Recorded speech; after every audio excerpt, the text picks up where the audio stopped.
I had to sit in, it was really a museum, but I had to sit into a museum for a while.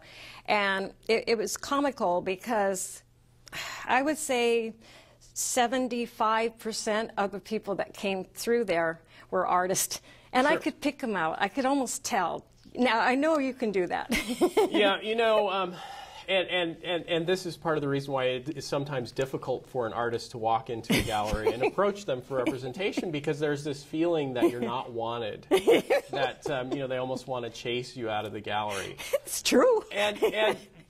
But that being said, again, I never know when the next artist who comes in the gallery is going to be one of my best-selling artists. And so I really feel that an artist needs to be treated with just as much respect as a potential collector.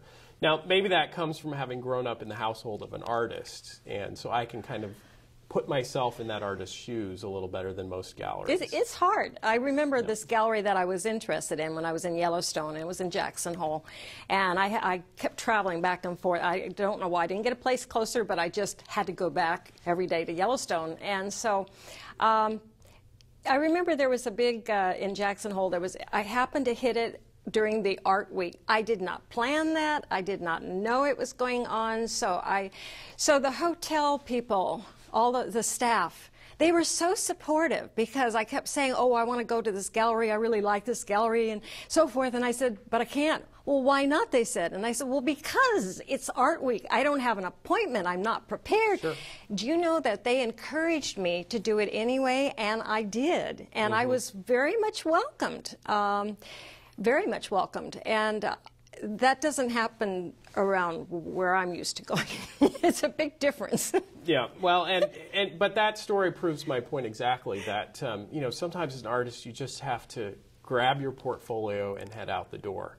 And you know, I'm often asked, how many galleries am I going to have to approach before one accepts me? And the answer is simple: as many as it takes. Yeah. You know, you've just got to get out there. Don't be intimidated by galleries. You know, remember, gallery owners and staff are human beings too. Most of the time we're people. And so, you know, yes, you'll have a few bad experiences, but just chalk those up to experience and learn from it and move on to the next gallery. Well, you know, artists are not really known for their business sense. That is true. That is very true. I don't really know why, though. To me, it's part of the business. You have to know that part of it, I would think. But we have a reputation. People will. You do. Well, do you see that? I mean, oh, absolutely. And I'm, you know, it's interesting. In an average week in my gallery in Scottsdale, I may be approached by 25, 30, 50 artists all looking for representation. Wow. And probably 80% of them are pretty disorganized and fit exactly that, you know, that typecasting that you just mentioned of the disorganized artist who doesn't really know what they're doing, you know, has canvases spread all over the place. That is exactly why I've developed this workshop, is to help artists feel like they could rein in the business side of things and understand, from a gallery owner's perspective, what they need to do to be successful. I go to a lot of outdoor shows. I'm looking for talent, and I find a lot of talent out there, and they work so hard setting up these booths. Oh, it's a lot of work, isn't it? Well, I don't do it, but I admire them, and I talk to them a lot, and it's when I go there, I can almost get a feeling on if it's going to be a good day or not. It seems to just be a wave. If it's going to be a good day, I'll hear it from a lot of artists. If it's a bad day, I'll hear that too. Sure. Is that popular there in Arizona to have the art and wine festivals, or absolutely. whatever they call them? Yeah. Really? And I really recommend that artists do some of those. It's a great opportunity for you to meet one-on-one with potential collectors. And to really start to understand the process of selling your art. And that is going to better equip you to be able to understand what a gallery has to do to sell your artwork. That knowledge is very powerful. But then you have to worry about if they're going to undersell because, you know, they're dealing with the public directly, and I understand that becomes a problem. That certainly can be an issue, and again, this is something that I really touch on in the workshops, is that you want to build a synergistic relationship with your galleries.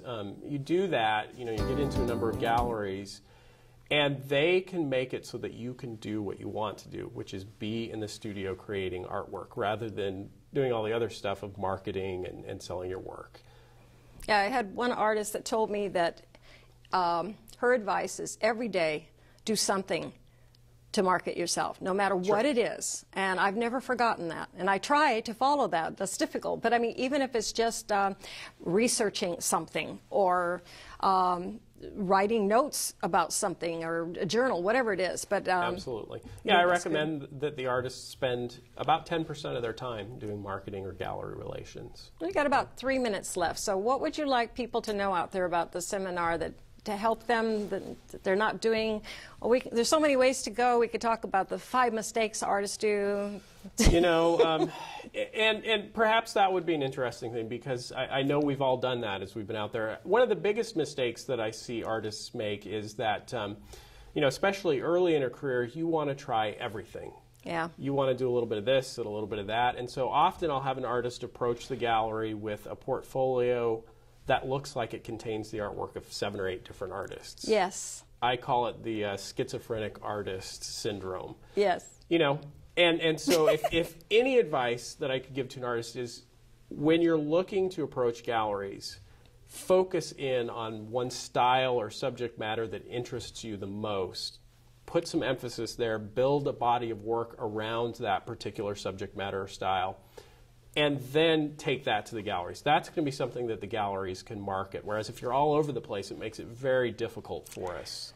I have to say I'm guilty of this one too, and I always tell people, well, I paint what I experience. So if I went to Europe, then Venice was the thing I love, and you know, so that's what I tell people. But I've been criticized for that all my life, but I find it very stifling, and I've heard this from other artists, and to get around it, they'll tailor something for one gallery, and that gallery doesn't want them to deviate, and then they'll go to another gallery, and is that the way to do it? You know, it can be. The difficulty is if you're looking at a big picture, where you're hoping to build a lifelong career and have collectors who are going to follow you, the more cohesive a body of work you can create, the more successful you're going to be over time. I know that's difficult to hear, and that you do want to keep trying things, but the more focused, the more style, the more you can find your voice as an artist and really get that out there, the more successful you're going to be in the long run.